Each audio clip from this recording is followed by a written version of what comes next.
Hey there, Dr. Rob here. I haven't talked to you in a while. We're going to talk about weight loss today and why you will never be able to accomplish it and never be able to keep it off unless you take the following things into consideration. And the first thing we have to understand is that your metabolism and genetics are only a part of the problem. And actually, they only account for about 3% of weight loss statistics. This means that somewhere around 97%, 97% of weight loss management can be controlled. Now, the National Weight Loss Control Registry of the United States follows 10,000 people. And these 10,000 people all lost at least 30 pounds and have kept it off for at least 6 years. The common denominators for their success are as follows. 98% made dietary changes. That's no surprise. The next issue is that they practice portion control. They ate breakfast that focused on protein.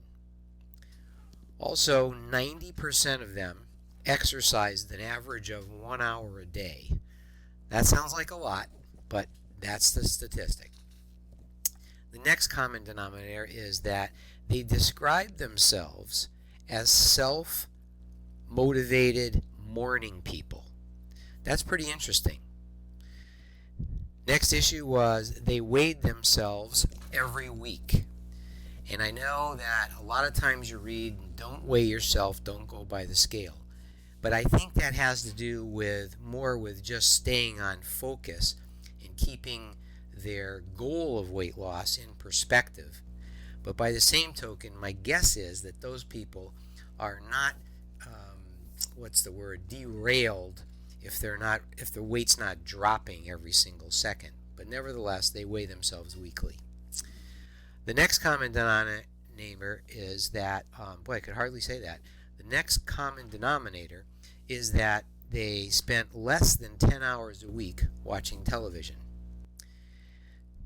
Also, they stayed away from all sugary and artificial sweetened drinks. And the last one is, and this is another interesting one, they were motivated by other issues other than looking good and fitting into their clothes.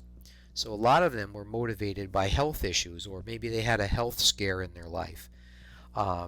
They maybe want to live longer, or they see their weight and their energy tied to the success of their relationships, or they need to and want to play with their grandchildren instead of watch their grandchildren play. So some other motivating factor, maybe in addition to just looking good and fitting into those special pair of jeans, but at least some other motivating factor also. Okay, what else? Let's see. It's also interesting to make the distinction that while exercise was a common denominator, it's really dietary changes and motivation that are the prime success drivers.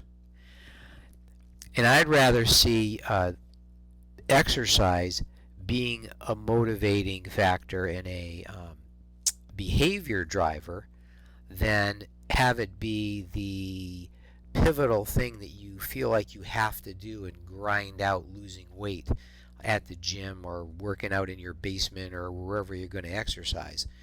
Have exercise be a constant part of your life, and as you've heard me say, I believe that, and what I've seen is that people who exercise at the same time every day are more successful and stay more focused on their goals, but still dietary changes is number one.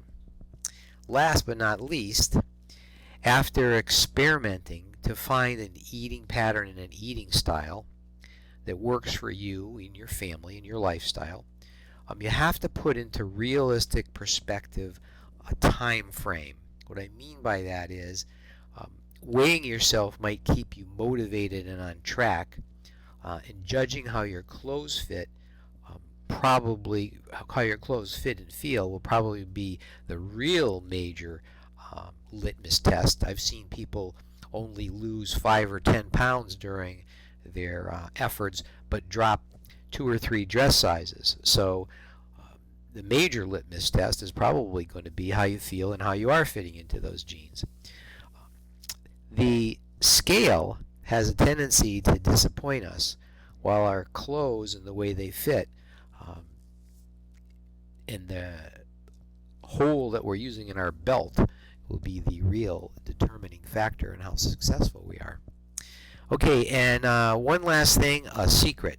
So the secret leverage is to eat regularly. Don't skip meals. Keep this in mind. If you get hungry, you sabotage your willpower and your judgment. Your blood sugar drops, it changes your brain, changes your judgment, changes your willpower, almost to the same degree as drinking alcohol will sabotage your perspective and your judgment. Anyway, that's my message for this month. Live with intention and focus on whatever you want to accomplish, and I'll talk to you soon.